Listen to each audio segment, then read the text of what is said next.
And the first thing you want to do is get away from anybody who's still claiming to have rights, power, or say over your dogs.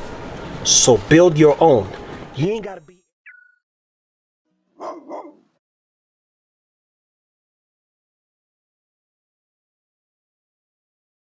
Hearing things I didn't wanna hear from her.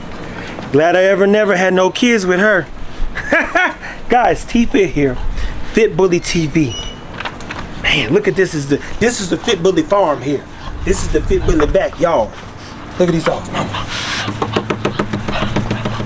Come on, there you go, baby. Come on, baby. Come on, baby. Come on, baby. Look at him. Who's the? Yeah. Look at them.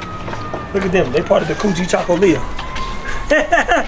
Look, your third generation. Look at them, bum. There we go, mama. There we go, mama. There we go, baby. So, your third generation is your first generation. First round of dogs, you bought or you used studs. Second are your concepts. I like how this kind of looks. Your third is the beginning of your vision.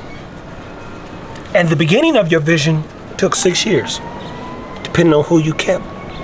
And the first thing you want to do is get away from anybody who's still claiming to have rights, power, or say over your dogs. So build your own. You ain't got to be every breeder's friend. Matter of fact, you ain't got to be no breeder's friend. Because at the end of the day, they're trying to sell their dogs like the next person. Therefore, it's a transaction of currency. So some people go right into something and be like, oh, that's my boy, that's blah, blah, blah, blah, and then get screwed over. Let me be very clear with you.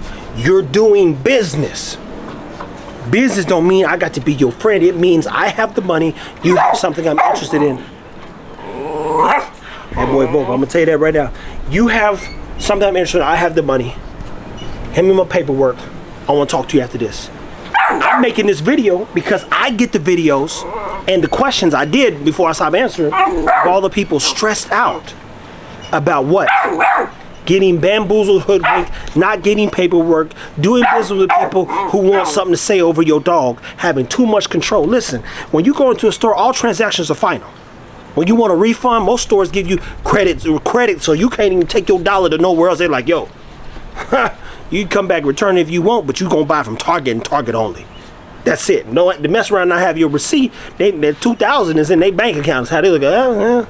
Spend. Sir, we'd love the refund. But looks like you don't have the receipt. SKU shows up in our system, but guess what? You effed up. So you can buy something else for $2,000, but you ain't get no money out of us. Because a business's job is to protect the business at all costs. So, I repeat, quit trying to be breeders' friends. Take care of your business and product. Understand, if you are in this for the right reasons and the long haul, your third generation is your first generation of an idea. You gotta get again, because by this time, these people, they not talking about this no more. This not even, they ain't even got no say. They're like, I don't know what's going on anymore. This right here, this is a concept. I'm bringing the concept together and seeing how it unfolds, and it's working. Then guess what? We get to our third generation. All the dogs are dogs that I produced with the help of kennel partners. And you'd have to go back to what? Great-grandparents to even consider those dogs to be impactful or influential. But the beauty about what we've done here is people have said, ones that I've talked to be clear, I ain't looking at no comments, but some of the homies like, yo man, I love what you're doing. I feel like I've not seen those dogs anywhere. I bought a compilation of ideas and brought them together so that I can make something unique, not based on how the dog looks, but who I can make the dog become. So the dogs, hey, I love Tron. Hey, I love Cha-Cha. Hey, I love Bam Bam, Ego, Zara. I've heard it all. I've heard that one of the dogs coming out of one of the litters is like, I want my first dog to be like Yo Zara. I mean, that's my girl. And they've watched it all grow. So I repeat, you ain't got to be nobody's friend to do business, but you do have to do business. And in doing business, the first rule of business is to protect your business. This is only the beginning of our business. And these are still, guess what?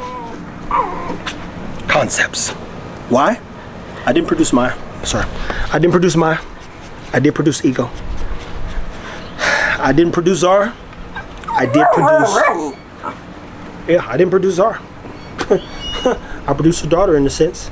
But when Hera has a litter, guess what? What's it gonna say? No, and not saying nobody's saying nothing, to be clear. This ain't because somebody said something to me. This is because some of y'all need to know how to protect your business and make sure you're doing business and not get caught up in the hype or the noise of the business, thinking that somebody's gonna help you out when everybody who's getting into this space is so saturated. What happens when something gets saturated? That means the integrity, which was never there, it drops. When it drops, things begin to fail drastically. And the number one thing we do not want to fail are the dogs. I don't want to fail the dogs. That's the first rule of business. So I ain't here to be nobody's friend. I said that before. I'm only here to serve the interests of the dogs and bettering the dogs that we're trying to breed. Stay tuned. Keep taking care of your dogs, people. Don't get caught up in the hype. And we'll talk again soon.